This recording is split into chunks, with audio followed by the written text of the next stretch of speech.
So, a new health threat pops up somewhere in the world. What happens next? Is there some kind of plan? A global playbook that every country has agreed to? Well, the surprising answer is yes, there actually is. And we're going to walk through exactly how it's all supposed to work.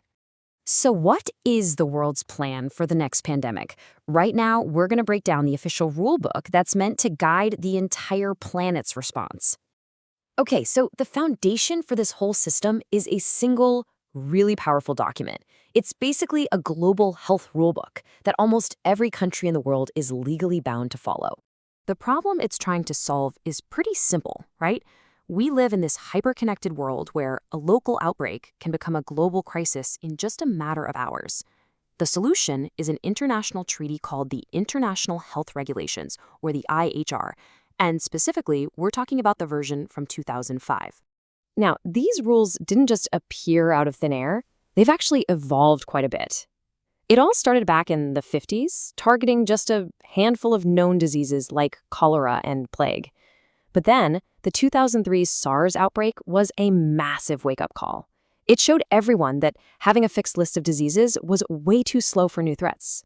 So, in 2005, they completely rewrote the rules to cover any serious public health event. It's what they call an all-hazards approach. And Article 2 of this document gets right to the point, and the central challenge. The goal has two parts. 1, stop diseases from spreading internationally, but 2, do it while avoiding unnecessary interference with global travel and trade. That balance right there, that's the fundamental tension at the heart of this entire system.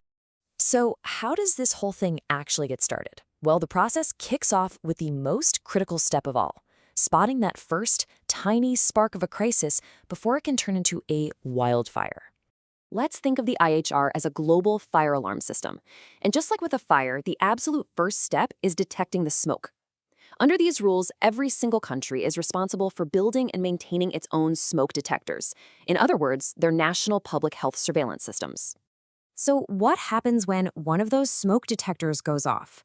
The IHR lays out a really clear path. First, a country detects some kind of unusual health event. Second, it uses a specific checklist in the regulations. It's called the decision instrument to figure out how serious the risk is. And third, if the event checks certain boxes, it must notify the World Health Organization. And this system is built for speed. Article 6 is super explicit. Countries have to notify the WHO within 24 hours of making that assessment. This is not a suggestion, it's a legal requirement. It's designed to give the entire world a critical head start. Okay, so once that 24-hour notification hits the WHO, the process shifts from a national issue to a global one.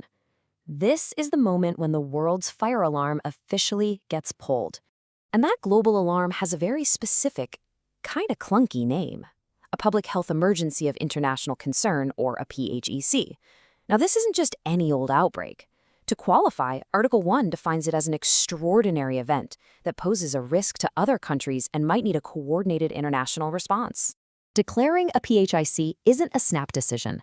Under Article 12, the WHO Director General has to consider a whole range of factors: the information from the country itself, that official risk assessment tool, advice from an independent committee of experts, and all the available scientific evidence.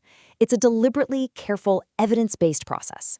The global alarm has been sounded. A PHEIC has been declared. So what happens next? Well, now we get to the International Response Plan. Once a PHEIC is in effect, the WHO issues two main kinds of advice. For the active emergency, you've got temporary recommendations, which are time-limited and all about responding to the current crisis.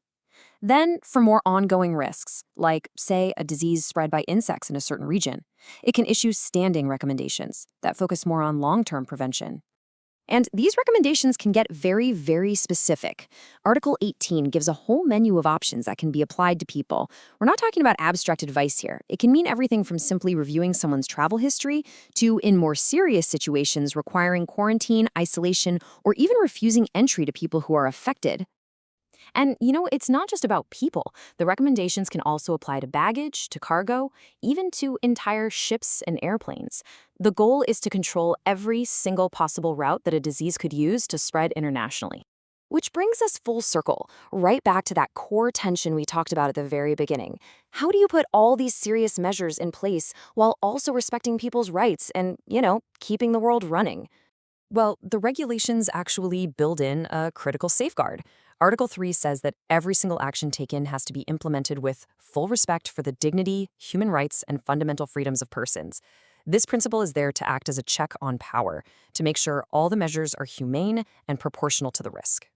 The IHR even puts a number on what counts as unnecessary interference. According to Article 43, delaying travel or trade for more than 24 hours is considered significant.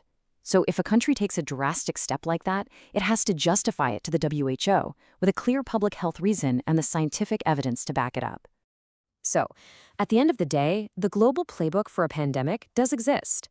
It's a detailed, legally binding framework for detection, for notification, and for response. The crucial question isn't whether there's a plan. The real question is, when the next crisis arrives, will the world be ready and willing to actually follow it?